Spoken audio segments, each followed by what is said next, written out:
Bismillahirrahmanirrahim. Assalamualaikum warahmatullahi wabarakatuh. Waalaikumsalam warahmatullahi ta'ala wabarakatuh. Alhamdulillahi wa kafa wassalatu wassalamu ala al-habibil mujtaba wa ala alihi wa ashabihi ahli sidqi wal wafa. Subhanaka la ilma lana illa ma 'allamtana innaka antal alimul hakim. Rabbi shrah li sadri wa yassir li amri wahlul 'uqdatam min lisani yafqahu qawli. Pemirsa TV One dimanapun berada, jamaah ibu-ibu dari Majelis Pengajian Al-Mawaddah Medley Cakung. Mudah-mudahan semuanya selalu diberikan Allah SWT kesehatan, zahir dan batin. Di subuh yang penuh dengan keberkahan, kita masih bersama dengan guru kita Sayyidi Al-Habib Ghais As-Segaf. Assalamualaikum Habib. Waalaikumsalam warahmatullahi wabarakatuh. Apa kabar Habib? Bekhair, alhamdulillah. Antum kaifa halukum? Alhamdulillah sehat. Tamam ya, alhamdulillah insyaallah. Jamaah di studio dan pemirsa TV One dimanapun berada, tema kita pada kesempatan yang baik dan mulia ini adalah banyak ibadah tapi sia-sia. Kenapa bisa begitu? Apa itu ibadah? Apa yang menyebabkan dia sia-sia? Tentu itu pertanyaan-pertanyaan yang menggelitik di benak kita. Insya Allah akan kita bahas tuntas bersama guru kita semua, Sayyidi Al-Habib Ghais As-Segaf. Habib, apa itu ibadah? Karena ada juga sebagian jamaah ini menganggap ibadah itu sholat, puasa, zikir, baca Quran. Apakah sesempit itu ibadah dalam Islam? Bismillahirrahmanirrahim. Alhamdulillah wassalatu wassalamu ala sayyidina Rasulillah wa ala alihi wa sahbihi wa mawalah wa la hawla wa la quwata illa billah. Sayyidil Habibi Was, semoga antum sehat walafiat, diberkahi rezeki antum. Ya, ini sudah lama kita nggak ketemu ya. Terakhir kali ketemu itu sudah mungkin 2 tahun yang lalu ya. Tapi insya Allah ini dipertemukan di TV One. Insya Allah jadi berkah buat kita. Amin. Tadi antum bertanya tentang makna ibadah. Ibadah itu dibagi jadi 2. Ada ibadah mahdhah, ada ibadah ghairu mahdhah. Ibadah mahdhah ini ibadah yang kita kenal memiliki syarat rukun, memiliki mubtilat dan sebab kalau dalam ilmu usul fikih. Artinya segala sesuatu yang memang sudah ditentukan porsinya oleh syariat. Sholat subuh 2 rakaat, nggak bisa ditambah-tambah. Nggak bisa dibuat-buat. Nggak bisa dibuat-buat. Syarat sah dan syarat wajib sudah harus kita penuhi semuanya itu. Jadi nggak bisa terlalu rajin subuhnya 3 rakaat. Nggak bisa itu, jangan nambah-nambah kalau perkara itu ya sih dia. Tapi ada yang disebut ibadah ghairu mahdhah. Misalkan di dalam perjalanan kita bekerja, kita mengingat Allah Subhanahu wa taala. Itulah yang disampaikan oleh Maulana Syekh Ali Jum'ah, Allah wal maksudul kull. Allah Subhanahu wa taala adalah tujuan dari semuanya. Maksudnya apa? Korelasinya kemana? Nabi Muhammad SAW mengatakan, kun fid dunya ka'annaka gharib aw abiru sabil. Jadilah kamu di dunia seperti orang asing atau pengembara. Pengembara ini ya hanya sekedar mengambil bekal saja. Karena tujuannya bukan ke situ. Nah, Sayyidil Walid Al-Habib Ali bin Abdurrahman As-Segaf Bukit Duri itu sering mengatakan banyak orang tahu rumah tapi nggak tahu jalan pulang.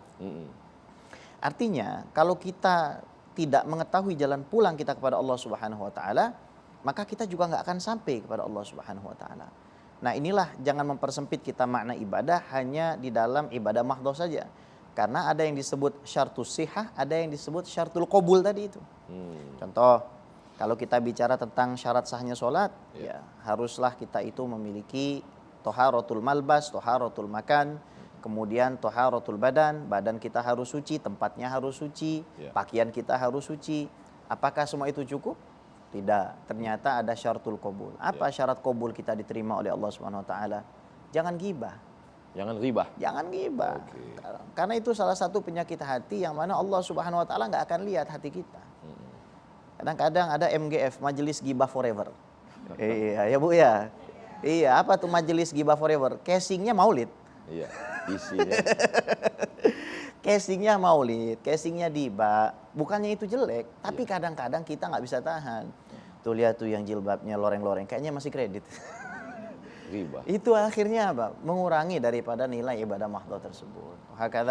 Maka janganlah kita batasi ibadah hanya dalam tatanan lahiriah saja, akan tetapi juga tatanan batiniah supaya amal ibadah kita diterima oleh Allah SWT.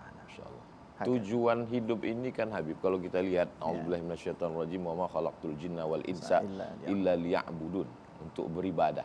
Lalu bagaimana kita bisa bekerja, mencari nafkah, membesarkan anak, keluarga Padahal kita ini kan semuanya untuk ibadah. Makanya ada sebagian orang meninggalkan ini semua karena dianggap ini bukan ibadah, ini hanya akan menjadi penghalang antara dia dengan Allah. Bagaimana pemahaman orang seperti ini? Nabi Muhammad SAW Allahumma sholli ala sayyidina. adalah al-kamil mukammal, orang yang paling sempurna dan disempurnakan. Sejatinya manusia ini memiliki dua pintu, pintu kepada Khalik dan pintu kepada makhluk. Kalau ada orang membuka pintu kepada Khalik tapi menutup pintu kepada makhluk, maka orang ini bukan kamil mukammal. Ya. Kenapa? Karena dia taksir fi imaratil ard. Tujuan manusia ini kan untuk memakmurkan bumi. Kalau kita kerjanya hanya di kamar wiridan saja, gimana mau makmur bumi ini? Mana dunia mau makmur? Mana dunia mau makmur gitu. Mana bisa mengentaskan kemiskinan hanya dengan kita berzikir semata-mata di dalam kamar. Kecuali kita aktop, kecuali kita anjab. Kecuali kita memang posisinya memang diperintahkan oleh Allah Subhanahu wa taala untuk begitu. Tapi kita ini kan bukan wali, kita kuwali. Ya, kita ini bukan orang-orang yang katakanlah memang diposisikan oleh Allah Subhanahu wa taala seperti itu. Bahkan Al-Kamil Al-Mukammal saja, mereka semua para aulia yang kita kenal seperti Al-Habib Abdullah bin Ali Al-Haddad, beliau juga tetap bekerja, kemudian mencari nafkah. Al-Habib Muhammad Anis bin Alwi bin Ali Al-Habsyi juga begitu, ke pasar sini. Sore baru ngajar Sahih Bukhari. Allahu Akbar. Artinya di pasar juga bermuamalah, berinteraksi dengan manusia, bukan artinya kita mengungkung diri. Akan tetapi Al-Imam Abdul Wahab Asy-Sya'rani itu memberitahu bahwasanya apabila ada seseorang yang dia ini takut untuk bergaul dengan orang-orang yang salah, maka dia diperbolehkan untuk uzlah, sebatas untuk mensucikan. Ada sebabnya. Ada sebabnya. Nah, ini juga penting mungkin harus saya sampaikan supaya pekerjaan kita ini menjadi lillah, lelahnya menjadi lillah, maka pilihlah lingkungan yang baik. Alladzi dzakarakumullah ru'yatuh. Yang kalau kita lihat orang tersebut, kita jadi ingat kepada Allah SWT. Wa zada fi ilmikum mantikum. Dan kalau kita dengar dia bicara, nambah ilmu kita tentang Allah. Wa raghabakum fil akhirati amalu, dan menambah semangat kita untuk mencapai akhirat kalau kita melihat perbuatannya. Orang seperti ini kalau ketemu jangan ditinggal. Jangan ditinggal. Kalau misalkan masih single, dinikahi, Ustaz. Ya salam. Ya kan gitu. Karena kalau ketemu dengan Habib, ana ingat Allah. Masya Allah. Hati ana jadi takut kepada Allah. Masya Allah. Berarti orang begini pegang terus. Hadza min husni dzannikum. Allah. Insya Allah. Unik yang Habib sebut tadi, ada wali-wali yang pergi ke pasar, sorenya belajar mengajar Sahih Al-Bukhari. Iya. Jadi yang sebetulnya sekarang ini banyak menguzlahkan diri tanpa sebab, malah mungkin merasa wali ya. Ah, ini lain ini ya. Wali murid, wali kelas. Wali kelas ini. Iya sih, jadi terkadang manusia ini dia lupa membersihkan hatinya dari suudzon kepada makhluk. Dan hal tersebut tidak bisa dilepaskan dari fakta bahwa kebanyakan orang-orang uzlah itu tanpa mursyid.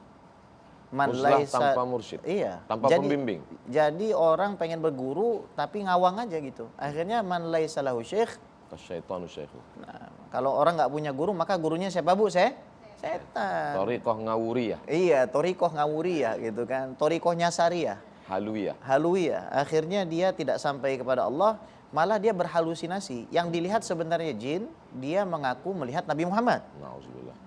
Yang dilihat dalam mimpinya sebenarnya syaitan, dia mengaku bertemu Syekh Abdul Qadir Al-Jilani. Tidak bisa membedakan mana Syekh Abdul Qadir dengan jin. Tidak bisa. Dan ini bisa kita lihat dari kesehariannya. Jadi ya banyak orang itu tersesat karena berusaha untuk memperkuat aspek esoteris ataupun kekhusyuan secara pribadi, amal-amal personal, sehingga akhirnya dia lalai. Dia diuji. Syekh Abdul Qadir Jailani saja diuji, didatangi syaitan, kemudian dikatakan, ya Abdul Qadir ahlalna lakal haram. Semua yang halal sudah yang haram dihalalkan. Iya, Abdul Qadir, saya halalkan yang haram bagi kamu. Idhab anta ya la'in, minggat kamu wahai yang terlaknat. Jadi jangan GR dengan pujian manusia ini. Ini kadang-kadang kita juga nih, Ustaz Abdul Somad ya. Ini saya pakai rida, pakai sarung, pakai jubah, ini untuk menghormati antum. Allahu Akbar. Ya. Begitu ya, menghormati majelis ilmu. Karena kata Al-Imam Abu Hanifah, azzimu amaimakum wa wassi'u akmamakum. Jadi besarkanlah imamah, pakai jubah, enggak apa-apa ya. Akan tetapi hakikatnya kita adalah hamba yang hina di hadapan Allah Subhanahu wa taala. Buktinya yang pakai jubah dengan enggak pakai jubah, kalau sujud keningnya tetap menyentuh lantai. Allahu Akbar. Menarik sekali pembahasan kita bersama guru kita semua, Sayyidi Al-Habib Ghais Assegaf. Tapi segala yang muncul di benak kita, apa saja yang merusak ibadah ini, insya Allah kita akan bahas setelah kita nikmati santap sahur kita ini. Mumpung belum azan. Mumpung. Silakan Habib. Fadal. Ma'nakum.